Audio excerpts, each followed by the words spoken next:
Shalom teman-teman, jadi pada hari ini kami akan mempresentasikan tentang gereja sejati dan juga natur gereja. Shalom teman-teman, perkenalkan nama saya Gaby Lim dan saya akan memulai presentasi hari ini tentang gereja sejati dan juga natur gereja. Nah, untuk memulai presentasi hari ini saya akan menjelaskan tentang latar belakang terlebih dahulu. Jadi yang pertama, latar belakang tentang gereja sejati. Dalam bahasa Yunani, gereja itu diartikan sebagai eklesia yang artinya dipanggil keluar, di mana yang pertama kali dipanggil keluar itu adalah murid-murid Yesus. Dalam Matius 18 ayat 20 dikatakan, apabila 2 atau 3 orang berkumpul di dalam nama Yesus, maka di situ Yesus akan hadir. Maka dari itu gereja juga bisa dibilang mengacu kepada pribadi seseorang atau persekutuan kelompok. Yang ketiga, gereja itu memiliki banyak arti. Jadi bisa juga sebagai persekutuan orang kudus, pertemuan, aliran, lembaga, bahkan sampai ke rumah ibadah. Tetapi sebenarnya gereja itu bukan semata-mata sebuah gedung gereja yang biasanya kita pergi, tapi justru yang dianggap gereja itu adalah di mana ada perkumpulan orang-orang Kristen di dalamnya. Sebelum kita masuk lebih lanjutnya lagi, saya akan memberitahu dulu rumusan masalah apa saja sih yang akan kami bahas hari ini. Jadi yang pertama itu adalah seperti apakah sifat gereja dalam arti kelihatan dan juga tidak kelihatan. Yang kedua, apa yang dimaksud dengan gereja sebagai intuisi dan juga organisme.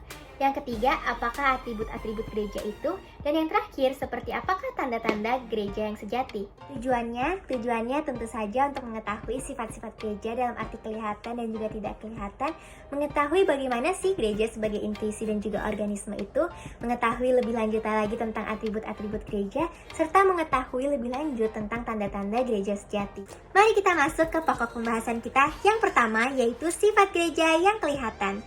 Nah, sifat gereja yang kelihatan itu biasanya sering disebut sebagai keseluruhan dalam sejarah umat manusia. Contohnya itu bisa kita lihat di tata gereja dan juga bagaimana pemerintahan gereja itu berjalan. Nah, tata gereja itu contohnya itu seperti kayak di gereja Katolik, di mana kita dari mulai masuk ke dalam ruang ibadah sampai kita selesai ibadah itu pastikan ada tata urutannya yang sama semua, itu kelihatan. Nah, yang kedua itu adalah dalam pemerintahan gereja. Contohnya itu adalah ada hierarki di dalam gereja Katolik, seperti yang pemimpin pertama itu adalah paus, uskup, imam, biarawan-biarawati, sampai ke umat Allah. Selanjutnya, sifat gereja yang tidak kelihatan. Nah, sifat gereja yang tidak kelihatan ini lebih menekankan kepada hubungan umat manusia dengan hubungan Allah. Jadi yang penting itu adalah hubungan kita, relasi kita. Organisasi atau segala tata cara itu sama sekali nggak penting. Nah, jadi yang penting itu adalah poin utamanya, gereja itu telah menang melawan maut, di mana saat Tuhan Yesus wafat di kayu salib, dan juga sampai nanti akhir zaman ketika Tuhan Yesus datang untuk yang kedua kalinya. Jadi pada dasarnya berupa spiritual, jadi kita tuh nggak bisa lihat pakai mata kita. Gereja merupakan sebuah satuan yang mempunyai dua dimensi, yaitu gereja sebagai institusi dan gereja sebagai organisme. Institusi gereja terikat pada hukum, tata gereja, dan pimpinan. Gereja sebagai institusi sosial adalah perkumpulan persekutuan organisasi yang berkaitan dengan masyarakat. Hukum utamanya di sini berupa kasih, dan di mana institusi gereja itu tidak dapat disamakan dengan institusi kemasyarakatan. Gereja sebagai organisme tuh biasanya mereka tuh lebih dapat secara bebas dan dapat menjalankan misinya di bidang politik. Sedangkan gereja itu terbentuk karena Allah yang memanggil, bukan hanya sekedar tempat untuk berkumpul karena adanya kepentingan bersama ataupun pribadi. Gereja sebagai saksi Kristus di tengah-tengah dunia dan harus menjadi terang dan garam di tengah masyarakat. Atribut gereja. Menurut Protestan, atribut gereja berasal dari gereja sebagai organisme yang tidak terlihat dan gereja sebagai eksternal lembaga. Sedangkan bagi Katolik Roma, mereka menganggap gereja merupakan organisasi hierarkis. Selain itu, terdapat atribut lain yang mencakup semua itu, yaitu pertama kesatuan gereja, yang kedua kekudusan gereja, dan yang ketiga adalah katolitas atau keuniversalan gereja. Kesatuan gereja. Konsep dari Katolik Roma membuat kesatuan gereja yang bertujuan untuk memasukkan gereja ke semua negara dan pusatnya tidak ada pada orang beriman, melainkan kepada lingkaran konsentris. Yang pertama itu ada klerus, yang kedua ada iman, yang ketiga ada pejabat rendah, dan keempat ada para uskup, yang kelima uskup agung, dan yang terakhir adalah paus. Konsep Protestan membuat gereja bukan hanya dari eksternal tetapi dari karakter dan spiritual, di mana kesatuan ada daripada tubuh Kristus dan terdapat pada orang-orang percaya. Kesatuan orang percaya berbagi dalam iman yang sama dan disatukan sehingga memiliki sebuah pandangan mulia yang sama pada masa yang akan datang. Persatuan gereja dilakukan untuk pencarian Yesus sebagai kepala dan penguasa gereja. Kekudusan gereja. Konsep Katolik Roma menjelaskan kekudusan gereja berasal dari faktor eksternal yang mengatakan gereja adalah suci sehingga dianggap sebagai moral dan harus dijaga kekudusannya. Sedangkan kalau misalnya menurut konsep Protestan mengatakan bahwa gereja adalah kudus ketika dianggap dalam Yesus Kristus. Gereja adalah sesuatu yang suci dan memiliki kekudusan sempurna, dan di dalamnya itu ada komunitas orang-orang kudus. Gereja yang suci adalah gereja yang ada di dalam pengudusan Allah dan mencapai prinsip percakapan sakral kepada Yesus Kristus. Kekudusan spiritual dari gereja artinya itu gereja sudah dibenarkan oleh Kristus melalui prosesnya. Katolitas atau keuniversalan gereja.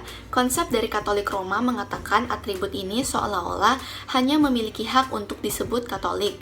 Sedangkan kalau misalnya menurut konsep Protestan, menerapkan atribut gereja tak kasat mata karena orang Katolik Roma yang menyesuaikan atribut untuk hierarki organisasi mereka dengan mengesampingkan gereja lain.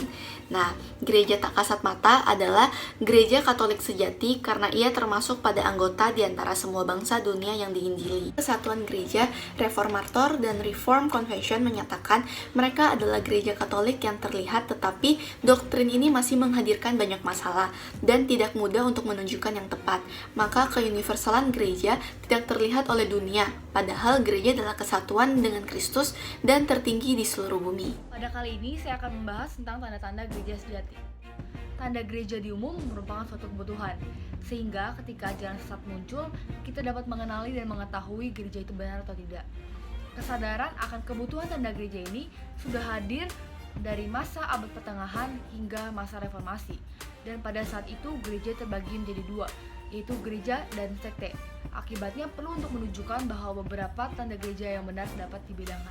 Menurut para teolog dalam teologi reform, terdapat perbedaan tanda gereja. Ada yang membicarakan tentang khotbah doktrin murni Injil dari dua pemberitaan firman, dan ada juga yang membicarakan harus melewati sakramen yang benar. Hal ini merupakan gabungan dari pengakuan yang menjadi satu, di mana semua hal ini sesuai dengan firman Tuhan.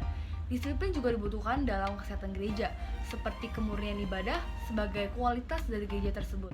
Dr. Kuiper mengakui Predicatio Verbi dan Administratio Sacramenti sebagai tanda dari gereja, karena mereka spesifik di mana karakteristiknya hanya ada di gereja. Instrumennya pun ada dari Kristus melalui karunia dan rohnya, dan ada elemen formatif dalam konstitusi gereja. Pemberitaan firman adalah salah satu tanda dari gereja. Gereja juga menggunakan sakramen yang berhubungan dengan apa yang sesuai dalam tujuan dan makna Alkitab. Tanda di gereja tertentu harus memiliki pemberitaan firman yang benar. Yang kedua, ada kebenaran pengkhotbahan firman untuk melatih sebuah gereja dan menjadi pegangan bagi umat beriman. Pemberitaan yang sempurna belum tentu dianggap sebagai gereja yang benar. Untuk menjadi gereja yang benar harus melakukan penyajian tentang kebenaran tanpa henti. Nah, disiplin gereja juga penting untuk melatih para jemaatnya untuk memiliki kekudusan dan juga rohani yang kuat kepada Kristus. Gereja yang benar harus mencapai tujuan tersebut untuk para jemaatnya dan tidak mementingkan untuk takut kehilangan jemaatnya. Terus pasal 2 ayat 1 sampai pasal 3 ayat 4 dikatakan bahwa kita tidak boleh bergantung kepada hikmat umat manusia, melainkan pada kekuatan Allah. Karena hikmat itu berasal dari Allah itu sendiri dan Ia yang memberikan kemuliaan bagi hidup kita. Allah pun tidak memberikan hikmat secara cuma-cuma, melainkan bagi seseorang yang mengasihi Dia. Itulah natur gereja yang sejati, di mana yang harus kita beritakan adalah hikmat Allah yang tersembunyi dan rahasia yang telah disediakan Allah bagi kemuliaan hidup kita. Nah, kita sebagai umat Kristiani pun harus menjadi dewasa dalam Kristus dan mengubah diri kita menjadi pribadi yang baik. Kesimpulannya adalah gereja terbagi menjadi dua, yaitu yang kelihatan seperti fisik, yaitu gedung gereja. Yang kedua, tidak kelihatan seperti perkumpulan orang percaya. Gereja juga disebut sebagai orang-orang yang memiliki latar belakang berbeda, tapi memiliki tujuan yang sama, yaitu sebagai saksi Kristus.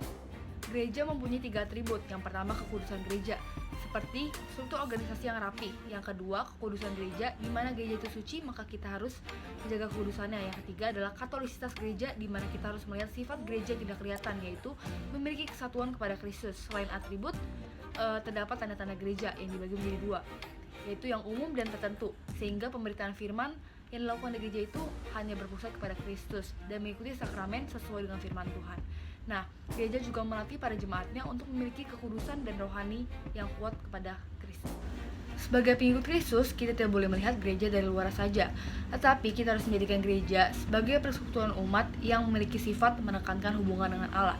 Dalam kehidupan sehari-hari, kita tidak boleh membedakan perbedaan yang ada, maka dari itu kita harus menjadi terang dan garam dunia bagi lingkungan sekitar. Nah, kita juga harus menjaga kekudusan gereja dengan tujuan pencarian kepada Kristus. Maka dari itu kita harus mendekatkan diri kepada Tuhan dan hidup kudus dalam komunitas. Untuk menjunjung tinggi keuniversalan gereja, kita harus melihat sifat gereja yang tidak kelihatan, yaitu yang memiliki kesatuan dalam Kristus yang merupakan raja tertinggi dalam dunia. Nah, kita juga harus memilih gereja yang memberikan Injilnya selaras dengan firman Tuhan, karena gereja yang benar adalah gereja yang menggunakan sakramen yang tertera dalam Alkitab. Kita pun harus memiliki disiplin gereja untuk menumbuhkan rohani dan iman yang kuat di dalam Kristus. Berikut adalah daftar pusaka di mana kami mengambil sumber-sumber untuk membuat presentasi hari ini. Sekian dan terima kasih. Shalom.